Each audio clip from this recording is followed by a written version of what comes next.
Hare Krishna, ah, buen día o buenas tardes, depende del lugar en el mundo en que se encuentren. Voy a hacer una pequeña presentación acerca del canto 3, capítulo 32 del Srimad Bhagavatam, titulado El enredo en actividades fructivas, en el que el señor Kapiladev da instrucciones a su madre Devahuti acerca del servicio devocional. Disculpen si no es muy elaborado, pero debido al poco tiempo que he tenido para hacerlo, he tratado de hacer lo mejor posible y lo más resumido posible. Básicamente lo que voy a hacer va a ser echar un vistazo rápido de los significados que, por lo menos para mí, fueron más importantes a lo largo de los versos de este capítulo y los significados de Srila Prabhupada. Así que empezamos. En el primer verso hay una diferencia muy puntual entre dos tipos de jefes de hogar, grijastas y grijamedi. Como verán aquí, el PowerPoint no es muy elaborado, es solamente un papel hecho con un marcador, pero básicamente espero que se entienda bien y el concepto quede bien entendido. El grijasta, dice Prabhupada en el significado, complace los sentidos de Krishna, mientras que el grijamedi complace sus propios sentidos. Ambos, tanto el grijasta como el grijamedi, realizan rituales religiosos, algo que me llamó la atención a mí aquí. En este caso se explica que los rituales religiosos del grijamedi son dar caridad, satisfacer a los semidioses y a los antepasados a través de sacrificios, y básicamente ellos no desean abandonar esa clase de vida y por lo tanto prolongan el ciclo de nacimiento y muerte en el mundo material. Mientras que el grijasta, que se dedica a complacer los sentidos de Krishna, a también realizar rituales religiosos, obviamente conocidos por nosotros como servicio devocional o bhakti yoga, y básicamente no hay diferencia entre la vida material y la vida espiritual que ellos realizan. Este tipo de hombres, dice Srila Prabhupada, es el resultado del impersonalismo, porque adoran cualquier forma pensando que es lo mismo que Krishna. También en este significado, tanto en el significado de Prabhupada como en el verso en sí en sánscrito, son calificados como kama mudas, ¿no? Muda sabemos que se refiere a personas muy toscas, muy gruesas, ¿no? Y kama, aquellas que están abocadas solamente a la lujuria o a la complacencia de los sentidos. La definición que Prabhupada da de esta conjugación de palabras sánscritas es aquellos que han perdido la razón por el intenso deseo. En el verso 3 y en el verso 4 son prácticamente versos iguales a los dos versos muy importantes del capítulo 9 del Bhagavad Gita, el 20 y el 21, donde se describe a aquellas personas que están adictas al jugo soma y por ello adhieren al principio de los 3 Vedas y de esa manera se elevan a los planetas celestiales. Se dice que tarde o temprano, cuando el resultado de sus actividades piadosas se agotan, ellos vuelven de nuevo a nacer en el mundo material y por lo tanto lo único que consiguen a través de tanto esfuerzo es el ciclo de nacimiento y muerte. Bhagavad Gita capítulo 9 versos 20 y 21. En este caso algunos alcanzan incluso el planeta señor Brahma, donde todo, tarde o temprano, se destruye. Esa es básicamente la esencia de estos versos 3 y 4. Un ejemplo ideal de aquellas personas que realizan actividades sin necesidad de estar apegados al resultado de esas actividades, dice Prabhupada, es Arjuna, quien, como rey que era, ejecutó sus actividades materiales o sus actividades en general para la complacencia del Señor y no para la complacencia personal, como normalmente lo hacen los kshatriyas o los reyes. A partir de ese capítulo, Prabhupada explica que los grijamedis siguen la senda del pravriti dharma, que son actividades religiosas realizadas por los grijamedis para elevarse a los planetas superiores o buscando prosperidad económica. Y por otro lado está la senda del Nivriti Dharma, también definido en el Bhagavad Gita como Pravriti Marga o camino de la complacencia de los sentidos, y Nivriti Marga, el renunciar a la complacencia de los sentidos, Pero en este caso el Nibriti Dharma no dice que renuncian a la complacencia de sentidos, sino que se ocupan constantemente en ejecutar actividades religiosas para lograr el desapego.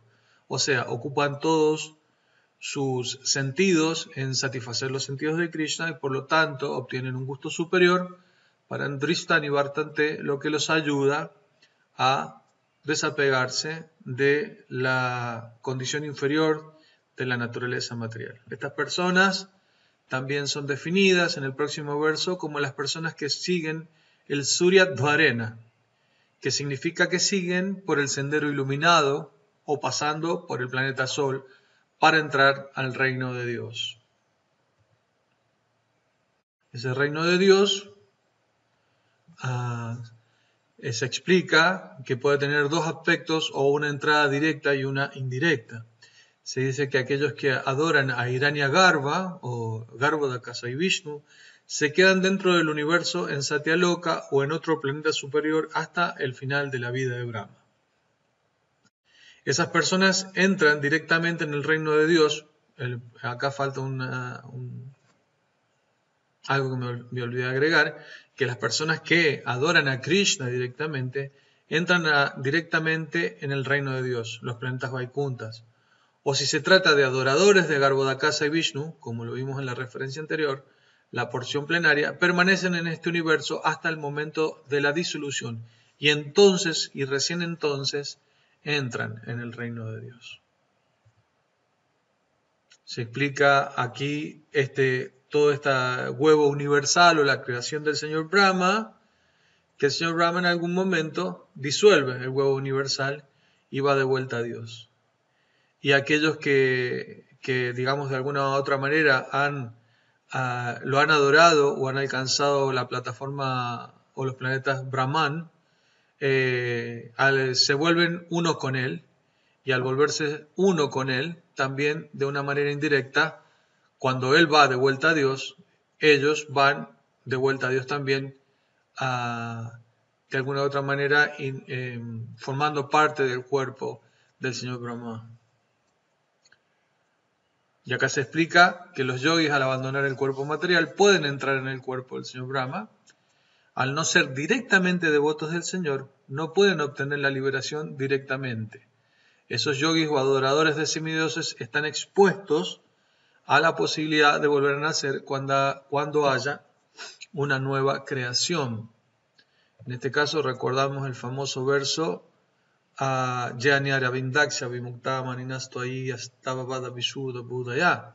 debido a que ellos no han desarrollado el debido aprecio por los pies del loto del Señor, su inteligencia es impura y por lo tanto corren el riesgo de volver a nacer cuando haya una nueva creación o caer de nuevo al mundo material. Aquí el señor Kapila empieza a explicarle a su madre la relevancia del servicio devocional por sobre todo los otros sistemas de yoga o los otros caminos, escaleras del yoga que se describen en este capítulo muy similar al Bhagavad Gita. Entonces le dice: mi querida madre, vamos a ver a lo largo de este capítulo que varias veces el señor Kapila Dev le da supremacía al servicio devocional para que su madre se apegue a este sistema que es perfecto por excelencia. Mi querida madre, Brahma se puede liberar, pero no libera. Por lo tanto, refúgiate directamente en Krishna. En los versos de 16 al 21 se describen a las personas adictas al materialismo, como también lo hace el Bhagavad Gita, y aquí inclusive se vuelve a repetir la fórmula, ¿no? Esas personas que están descritas en el capítulo 9, en el verso 21, que viven el jugo soma, solo alcanzan el reiterado ciclo, perdón por escribir ciclo con ese ahí, de nacimiento y muerte. Nuevamente, el señor Kapila hace referencia al servicio devocional diciendo: mi querida madre, acepta los pies del loto del Señor con toda tu devoción y todo tu amor.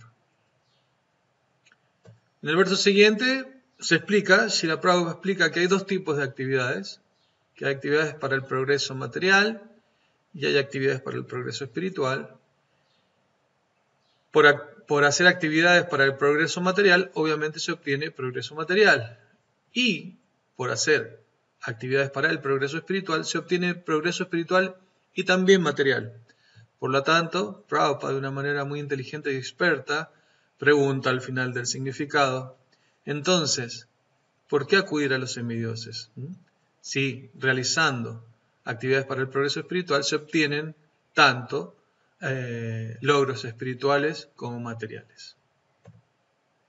En el siguiente verso, algo que me llamó la atención fue que este mantra también se da en el Srimad Bhagavatam, en el canto 1, el capítulo 2, verso 7, si mal no recuerdo.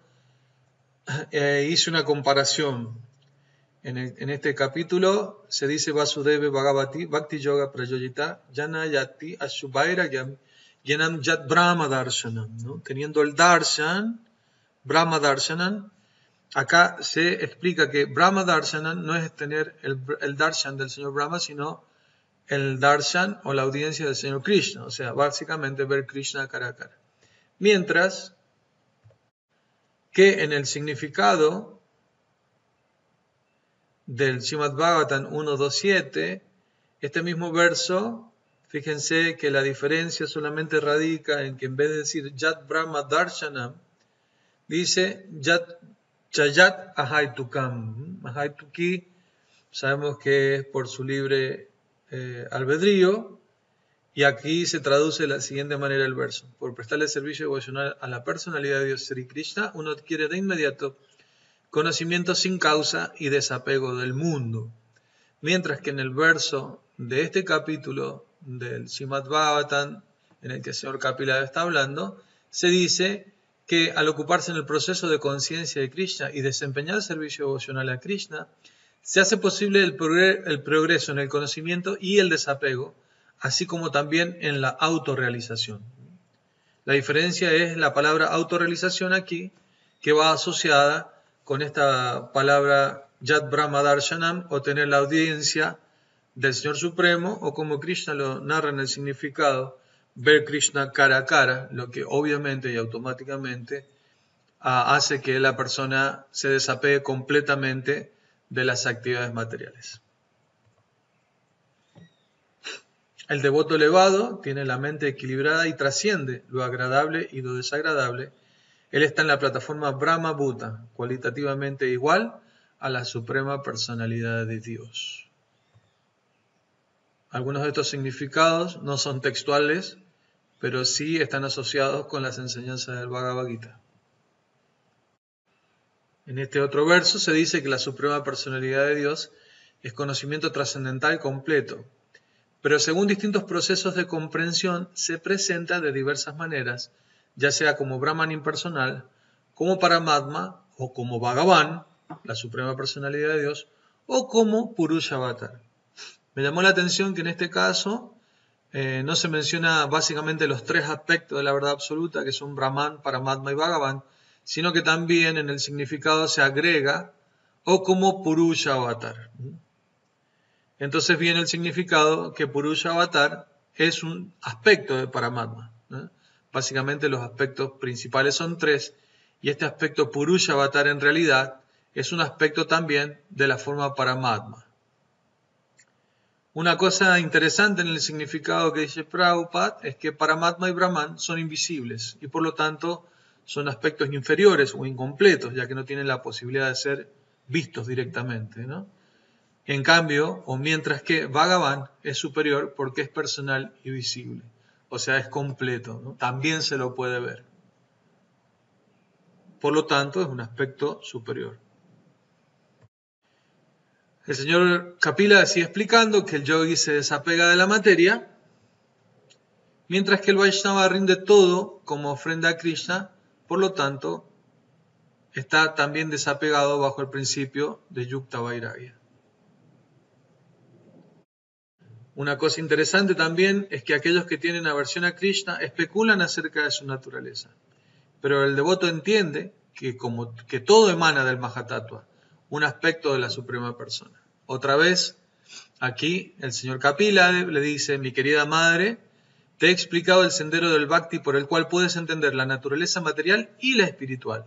Y no solamente eso, sino la relación entre ambas naturalezas. Mi querida madre te ha explicado el servicio devocional y su identidad en 4 divisiones sociales, que se refiere más básicamente a Jnana Yoga, Dhyana Yoga, Astanga Yoga, y me falta uno que ustedes se recordarán seguramente. Estas entidades vivientes han caído en el olvido y no saben dónde están. Brahmanda, Brahmite, Kona, Bhagyavan, Jiva. Las entidades vivientes andan como perdidas, vagando por todo el Brahmananda, por todo el huevo universal, y no saben dónde están. Estas enseñanzas son para Anasuyave, aquellas personas que están libres de envidia, que me adoran, que me aprecian y que sobre todo se refugian en un maestro espiritual y fidedigno que puede impartirte este conocimiento, ¿no? En estos últimos versos vemos cómo se mantiene el significado completo de Brahmananda, Brahmite, Kona, Bhagyavan, Jiva, Guru Krishna, Prasade Paya, Bhaktilata Villa. O sea que las personas que han olvidado su naturaleza y andan divagando por este huevo universal, pueden alcanzar la misericordia del Señor por la misericordia de un maestro espiritual cuando ellas están dispuestas de una manera anasuya, o sea, que no lo envidian al Señor y que hacen, como va a seguir en el significado, preguntas al maestro espiritual en una forma sumisa, prestándole servicio, y el maestro espiritual se complace en enseñar a aquel estudiante, indagador sincero de las Escrituras. Para terminar y para concluir el capítulo, a Kapila Dev da una bendición final que dice lo siguiente: todo aquel que medite una vez en mí con fe y afecto, que escuche y cante acerca de mí, tiene asegurado el regreso al hogar de vuelta a Dios. Bueno, espero que todos aquellos que meditamos, aunque sea una vez, dice aquí, es interesante esto de una vez, aunque sea un poquito de afecto y un poquito de fe, escuchemos y cantemos acerca de Krishna. Espero que de alguna u otra manera tengamos asegurado el regreso al hogar de vuelta a Dios. Básicamente esa es un rápido resumen del capítulo, y no lo quise profundizar más porque vi un video muy interesante en el que Prabhu Parampadam está mostrando en forma detallada los distintos procesos de, podríamos decir, ascensión espiritual hacia la verdad absoluta, que están detallados tanto en los versos del señor Kapila como en los significados de Srila Prabhupada. Bueno, espero que estén bonitos. Muchas gracias por estar ahí. Hare Krishna, nos vemos.